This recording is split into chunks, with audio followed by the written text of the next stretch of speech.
이제 우리 함께 기도하겠습니다. 사랑의 주님, 감사합니다.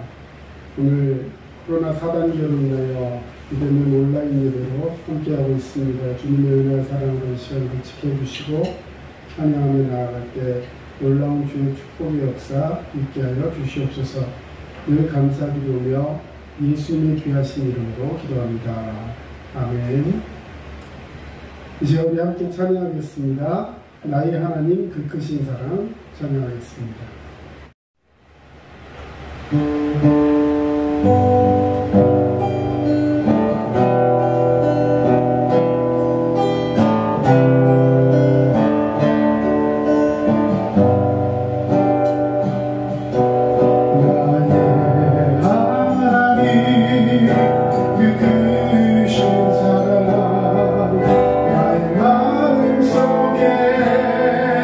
언제나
고린도전서 15장 1절에서 4절까지 말씀입니다.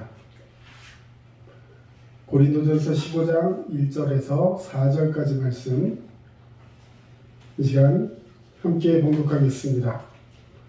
형제들아, 내가 너희에게 전한 복음을 너희에게 알게 하노니 이는 너희가 받은 것이요 또 그 가운데 선 것이라. 너희가 만일 내가 전한 그 말을 굳게 지키고 헛되이 믿지 아니하였으면 그로 말미암아 구원을 받으리라. 내가 받은 것을 먼저 너희에게 전하였노니 이는 성경대로 그리스도께서 우리 죄를 위하여 죽으시고 장사 지낸 바 되셨다가 성경대로 사흘 만에 다시 살아나사. 아멘. 오늘은 새 생명의 골격 8번째 시간입니다. 복음이란 무엇인가? 우리 복음에 대해서 함께 매주 이야기하고 있습니다. 지난 시간에는 진리란 무엇인가 라는 제목으로 예수 그리스도만이 참 진리이심을 우리 함께 이야기 나눴습니다. 오늘 고린도전서 15장 1절에서 4절 말씀을 통해서 예수 그리스도의 십자가의 죽으심과 부활이 바로 복음임을 성경은 말씀하고 있습니다. 로마서 4장 25절을 보면 예수는 우리가 범죄한 것 때문에 내줌이 되고 또한 우리를 의롭다 하기 위하여 살아나셨느니라, 이렇게 말씀하고 있습니다. 우리 같이 한번 읽어보겠습니다. 예수는 우리가 범죄한 것 때문에 내줌이 되고 또한 우리를 의롭다 하시기 위하여 살아나셨느니라. 아멘. 예수님의 죽으심은 우리의 범죄, 우리의 죄 때문에 예수님이 죽으셨어요. 그래서 죽을 수밖에 없는 우리의 죄를 대신해서 대속, 다시 말해 대가를 지불하셨다는 것입니다. 자, 그런데 빚을 갚으러 간 사람이 붙들려서 돌아오지 않는다면 어떻게 되겠습니까? 빚을 청산을 해야 되는데 예수님이 빚을 갚고 돌아오셔야 되는데 돌아오지 않았다면 그것은 청산이 되지 않았다는 뜻입니다. 복음이 없기 때문에 그렇습니다. 예수 그리스도의 부활은 다시 말해 첫 번째 아담이 행위 언약을 지키지 못함으로 말미암아 언약이 깨어졌고, 둘째 아담, 즉 예수 그리스도께서 이 땅에 오셔서 그 모든 죄를 직접 사하시면서 율법의 모든 요구를 다 지키심으로 의의를 획득하셨기 때문에 우리에게 그 죄가 사해질 수 있었습니다. 여기에서 의라는 단어, 하나님 앞에 바른 관계로 정당하게 설 수 있는 능력을 의라 표현했습니다. 다시 말해서 내가 무언가를 해서 그것을 통해서 의로워지는 것이 아니라 하나님과의 관계 속에서 어떤 하나님 앞에 설 수 있는 능력을 갖게 되는데, 그것은 나의 의가 아니라 하나님께서 허락하신 은혜라는 것을 우리 모두 기억해야 할 것입니다. 그래서 오늘 말씀의 가장 중요한 골자는 복음의 그 의는 내가 무언가를 하는 것이 아니라 하나님께서 내게 허락하신 의라는 것, 우리는 그것을 믿음으로 구원받는다는 것을 분명히 알아야 할 것입니다. 자, 은혜 언약이라는 말이 있습니다. 은혜 언약. 다시 말해서 언약이라는 것은 말씀으로 약속하는 것인데, 말씀으로 약속, 다시 말해 약속은 반드시 대상이 필요합니다. 하나님께서 누군가에게 약속을 해주셨다는 거예요. 그래서 여기 성경 구절을 몇 권 써놨는데, 먼저 원복음, 오리지널 복음이라는 뜻입니다. 자, 창세기 3장 15절에 이제 원복음이 나오는데요.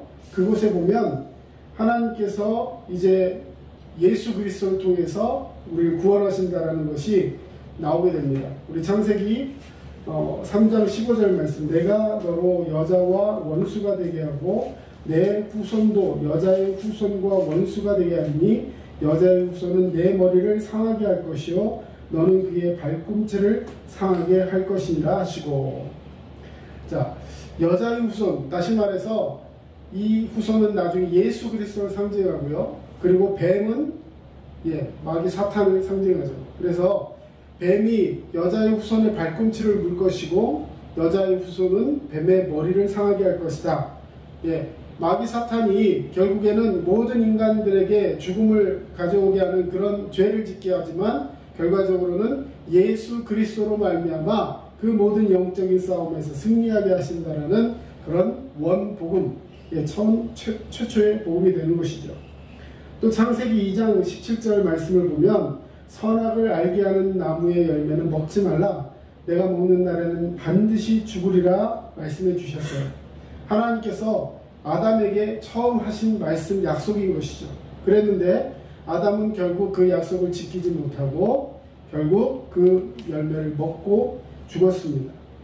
그런데 둘째 아담이신 예수님은 먹어서 실패한 죄의 값을 지불하시기 위해서 십자가에 죽으셨고 처음부터 요구한 언약, 즉 율법을 다 지켜내심으로 부활하셔서 우리를 의롭다 칭해 주셨습니다. 다시 말해 예수님께서 부활에 살아나신 이유는 우리를 의롭다 하시기 위해서 살아나셨다라는 거예요. 할렐루야. 우리는 나의 의, 다시 말해 내가 무언가를 해서 의롭게 되는 것이 아니라 의롭다 하시려고, 다시 말해 예수님이 우리를 의롭게 여겨주시기 위해서 완벽하게 부활하시고 또 완벽하게 율법을 지키신 예수님께서 우리를 의롭게 여겨주셨다는 사실입니다.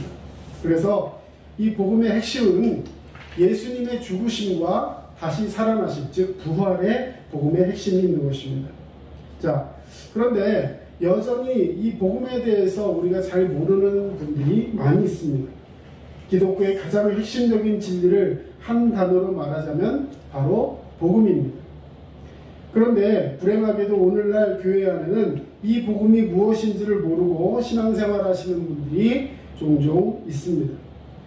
기독교인이라 하면서도 자신이 무엇을 믿는지를 다른 사람에게 제대로 설명할 수 없는 사람이 꽤 많이 있다는 사실이죠.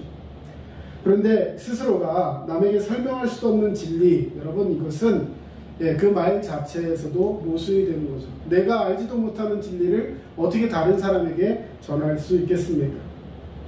기독교의 가장 핵심적인 진리요, 나아가 기독교의 전부라고도 할 수 있는 이 복음이 무엇인지 우리는 성도로서 분명하게 깨닫고 그것을 또 누리고 전파해야 하는 그런 책임을 가지고 있는 것입니다. 기독교의 핵심은 바로, 기독교의 믿음은 복음이 무엇인지를 깨달음에서부터 시작하는 것입니다. 그리고 복음의 은혜를 체험함으로 깊어지며 궁극적으로 복음의 주체이신 예수 그리스도를 천국에서 만남으로 구원의 완성이 일어나는 것입니다. 여러분, 이 핵심적인 그 주제를 잘 기억하십시오. 먼저는 복음을 깨달아야 하고 복음을 깊게 체험해야 하며, 그리고 궁극적으로 복음의 주체이신 예수 그리스도를 천국에 가서 만남으로 구원이 완성되는 것입니다. 자, 이렇게 기독교 안에 이 복음을 굉장히 중요하고 전반적으로 모든 것이라고도 표현할 수 있는데, 우리는 자칫 복음을 기독교를 처음 만났을 때, 예수 믿을 때 처음 기초 교리 이 정도로 자꾸 복음을 생각하는 경우가 많습니다. 그런데 이 복음은 그런 것에 지나지 않고 기독교의 기초인 동시에 기독교인의 삶을 지탱하며 완성해주는 기독교의 전부다라고 말씀드릴 수 있습니다. 그러므로 복음은 기독교의 시작과 과정과 그 완성 모두가 밀접하게 연관되어 있는 것입니다. 따라서 기독교를 한마디로 정의하자면 복음이라 할 수 있고, 이 복음이 기독교 그 자체인 것입니다. 자, 그러면 이 시간은 우리 복음에 대해서 실제적으로 복음이 무엇인지, 또 복음의 내용은 무엇인지 함께 이야기해 보고자 합니다. 오늘 본문 말씀이 되고 있는 고린도전서 15장 1절에서 4절 말씀을 우리 다시 한번 읽어보겠습니다. 형제들아, 내가 너희에게 전한 복음을 너희에게 알게 하노니 이는 너희가 받은 것이요 또 그 가운데 선 것이라. 너희가 만일 내가 전한 그 말을 굳게 지키고 헛되이 믿지 아니하였으면 그로 말미암아 구원을 받으리라.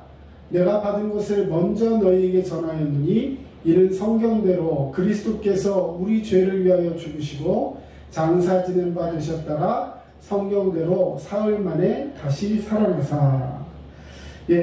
성경대로 그리스도께서 우리 죄를 위하여 죽으시고 장사 지낸 바 되셨다가 성경대로 사흘 만에 다시 살아나셨다. 여러분, 여기서 보듯이 복음이란 단순하게 말해서 예수님의 죽으심과 부활하심입니다. 예수님의 죽으심과 부활하심. 이게 뭐라고요? 복음입니다. 복음은 한마디로 예수님의 죽으심과 부활하심이다. 누가 여러분에게 자 복음이 뭐냐라고 물어본다면 다른 얘기를 다 못하겠으면 이 얘기는 꼭 기억하고 있어야 하는 거예요. 복음은 예수님의 죽으심과 부활하심을 나타내는 것입니다. 다시 말하자면 복음은 예수 그리스도께서 십자가에서 우리 죄를 대신해서 겪으신 죽으심과 하나님께서 의로운 제물로 예수 그리스도를 받아들여 주셔서 이제는 예수님이 그 사망 권세 이기시고 부활하신 것, 이것 자체가 복음이라는 것입니다. 그러므로 예수님만으로 이루어진 이 복음 안에서 인간의 어떤 노력이나 공로가 들어갈 자리가 없다라는 것을 꼭 기억하시기 바랍니다. 자, 오직 복음의 은혜에 의해서. 여러분, 복음은 우리 앞에 우리 모니터에 있는 거 같이 한번 읽어보겠습니다. 복음은 하나님의 은혜가 사람의 노력이나 열심에 달린 것이 아니라 오직 예수님이 이미 이루신 십자가의 공로에 달려 있음을 보여줍니다. 자, 사람의 노력이 아니라 오직 십자가의 공로. 다시 말해 누구의 공로라고요? 예수님의 공로, 십자가의 공로만이 이 복음의 핵심이라는 사실입니다. 자, 여러분, 이것은 굉장히 중요한 차이를 가져오게 되는데요. 다른 종교들은 복음과 완전한 차이가 있는 것이, 차원이 완전히 다른 원리를 가지고 있습니다. 대부분의 종교들, 모든 종교는요, 자기가 그 의에 이르기 위해서, 구원받기 위해서, 천국에 가기 위해서, 어떤 그 구원이라는 목표에 도달하기 위해서 내가 무언가를 해야 하는 거예요.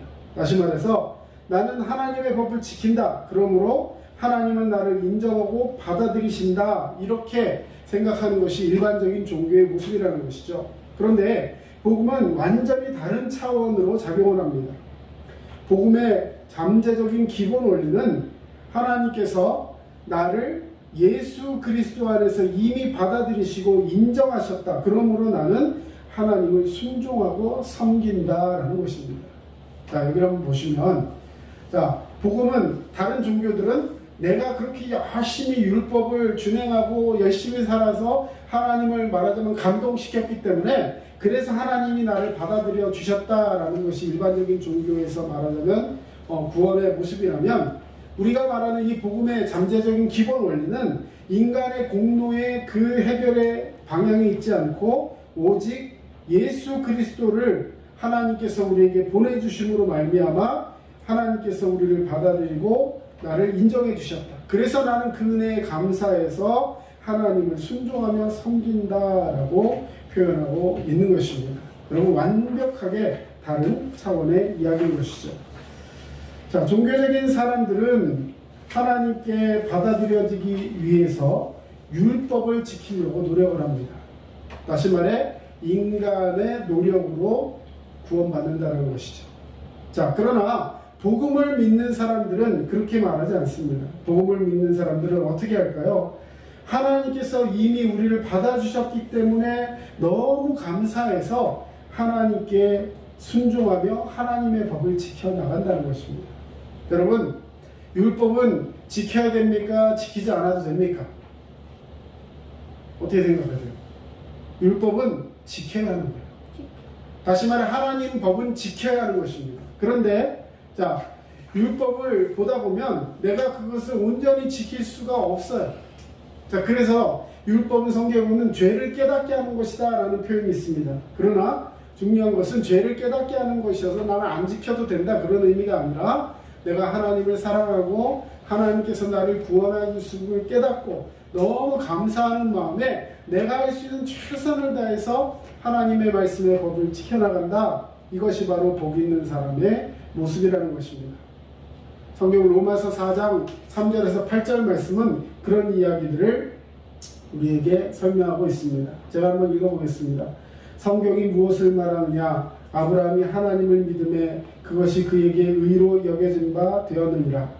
일하는 자에게는 그 삭시 은혜로 여겨지지 아니하고 보수로 여겨지거니와 이를 아니할지라도 경건하지 아니한 자를 의롭다 하시는 이를 믿는 자에게는 그의 믿음을 의로 여기시나니 일한 것이 없이 하나님께 의로 여기심을 받는 사람의 복에 대하여 다윗이 말한 바 불법이 사함을 받고 죄가 가려짐을 받는 사람들은 복이 있고 주께서 그 죄를 인정하지 아니하실 사람은 복이 있도다 함과 같으니라. 아멘. 여러분, 의라는 것은 거룩하신 하나님 앞에 설 수 있고 받아들여질 수 있다는 그 자격을 의미하는 거예요. 내가 무언가를 해서 얻는 것이 아니라 하나님께서 나를 그렇게 인정해 주신다는 것입니다. 여러분, 정리합니다. 은혜가 주어지는 유일한 통로는 바로 예수 그리스도의 복음임을 인정하시기를 바랍니다. 교회 안에는 이 복음의 은혜를 깨달은 사람도 있고 아직도 여전히 종교적인 삶을 살아가는 사람들도 있습니다. 물론 종교적인 사람이나 복음적인 사람이나 겉으로는 둘 다 하나님을 기쁘시게 하려는 삶을 살아갑니다. 둘 다 하나님의 법을 순종하려고 노력하고 기도하며 기꺼이 헌금을 내고 교회에서 봉사하며 정말 인정받는 일꾼으로 살아가기 위해 최선을 다하겠죠. 그런데 이 두 사람은 근본적으로 극히 다른 동기를 가졌다라는 것에 문제가 있습니다. 즉 종교적인 사람은 구원받기 위해서 그 일들을 하지만 복음을 믿는 사람은 구원받았기 때문에 감사하며 그 일들을 하는 거예요. 여러분, 이것은 굉장한 차이가 있습니다. 예를 들어 볼까요? 우리 이 가까운 지하철역 앞에만 가도 매일 나와서 전도지를 주는 이단들이 있어요. 파수대라는 그런 전도지를 나눠주면서 열심히 전도하는 이단이 있습니다. 근데 그 사람들의 열심을 보면 우리 교회들이 좀 본받아야 될 것 같아요. 그런데 한 가지 차이점이 있습니다. 그 사람들은 전도해야 구원받는다라는 그런 교리를 가지고 있습니다. 다시 말해, 구원받아서 전도하는 것이 아니라 전도하고 그 파수대를 나눠주면서 많은 사람들에게 그걸 전달을 해야지 그 상급들이 쌓여서 내가 나중에 구원받을 수 있다라는 그런 생각 때문에 두려운 마음으로 그 전도를 한다는 거예요. 우리의 전도는 어떻습니까? 내가 하나님께 받은 은혜가 너무 감사해서 우리 그 은혜를, 그 복음을 다른 사람들에게 정말 기쁜 마음으로 전하는 것이 전도죠. 그래서 이 전도에도 차이가 있는 것입니다. 여러분, 은혜로운 신앙생활을 하기 위해서 세 가지를 생각해야 할 것입니다. 신앙이란 내가 하나님을 감동시키는 것이 아니라 내가 하나님께 감동받는 것입니다. 여러분, 많은 사람들이요 자칫 오해하는 것이 있습니다. 내가 하나님을 감동시켜야지. 내가 하나님을 감동시켜서 하나님이 나에게 뭔가 하시게 해야지. 여러분, 아니에요. 우리가 하나님께 감동을 받고 그 받은 감동으로 하나님께 순종하는 것이 믿음인 것입니다. 우리가 신앙생활할 때 우리가 올바른 신앙생활을 하기 위해서 세 가지를 꼭 해야 합니다. 첫 번째는 성경 공부를 통해서 하나님이 행하신 일들을 알고 하나님께 감동을 받아야 합니다. 우리가 왜 성경 공부를 해야 할까요? 성경 지식을 채우려고 하는 것이 아니라 하나님께서 내게 무슨 일을 하셨는지 알아야 될 거 아니에요. 그래서 성경 공부를 통해서 하나님이 내게 하신 이 감동을 받는 그런 단계가 필요합니다. 그래서 그 두 번째로 하나님을 예배하게 되는 것이죠. 부지런히 성경을 연구하고 묵상하고 그리스도인은 정말 하나님의 말씀에 있어서는 최고의 그런 어떤 경지까지 이르겠다라는 목표를 가지고 열심히 성경을 배워야 하는 것입니다. 그리고 하나님을 알게 되면 우리는 자연스럽게 예배할 수밖에 없게 되겠죠. 그래서 예배를 통해서 하나님께 감사와 찬양과 영광을 돌려드리는 단계를 갖는 것, 이것이 바로 예배의 모습인 것입니다. 주일날 예배 안 드리면 뭐가 좀 찜찜할 것 같고, 예배 안 가면 예를 들어서 부모님이 신앙생활할 때 너 교회 안 가? 예배 안 드려? 그래갖고 되겠어? 이런 식으로 나를 푸시해가지고 이 자리에 나오는 것이 아니라 정말 하나님을 알고 내가 그 하나님과 동행하지 못한 그 모습들을 생각할 때 이제 주님 앞에 나와서 다시 한번 나아갑니다 라고 예배하며 내 인생의 제일의 목적으로 하나님을 영화롭게 하고 그를 영원토록 즐거워하는 것이 바로 예배의 모습인 것입니다. 그리고 그 예배로 내가 주님 앞에 하나님께서 허락하신 감동을 받게 되었을 때 우린 자연스럽게 하나님의 일들을 감당하게 된다는 것입니다. 여러분, 오늘 이 말씀을 통해서 하나님께서 우리에게 허락하신 것들이 무엇입니까? 코로나 상황으로 인해서 4단계로 인해서 지금 교회들이 예배를 드릴 수가 없습니다. 비대면 온라인만 드려라. 여러분, 참 참혹한 상황입니다. 그런데 여러분, 이런 상황 속에서도 우리가 왜 예배해야 할까요? 어떤 예배를 잘 모르는 사람들이 이렇게 꼭 이 어려운 시절에 꼭 예배를 드려야 되냐, 한 몇 주 쉬면 안 되냐. 여러분, 왜 우리가 예배해야 하는지를 생각해야 돼요. 예배 안 드리면 천국 못 갑니까? 그런 것이 아니에요. 천국 갈 사람들이기 때문에 우리가 해야 하는 것이 무엇이냐? 바로 우리의 예배가 하나님과 함께하는 관계요, 하나님과 함께하는 교제요, 하나님이 기뻐하시는 나의 삶의 가장 중심이라는 것을 꼭 기억하면서 말씀으로 승리하는 자가 되어야 할 줄로 믿습니다. 저와 여러분 이 한 주간 정말 어렵고 힘들지만 말씀 속에서 위로받으시고 승리할 수 있는 그런 삶이 되어야 할 줄로 믿습니다. 삶 가운데 여러분 곤고하십니까? 모든 일들을 해나감에 있어서 여러분 예배가 여러분의 삶의 우선이 되고 있습니까?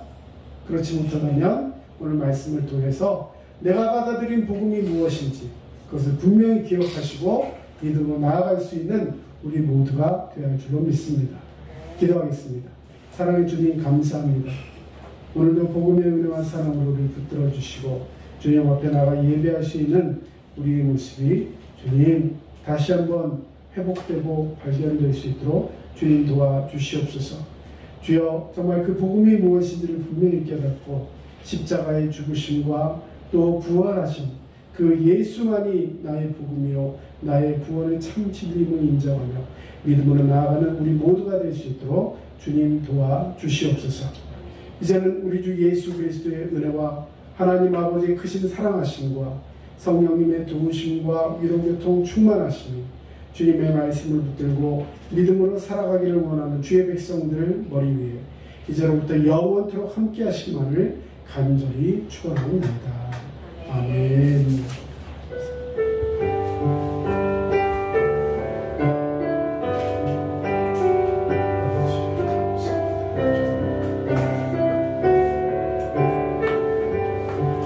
지금까지 남양주 다산신도시 두드림 침례교회 장철호 목사였습니다.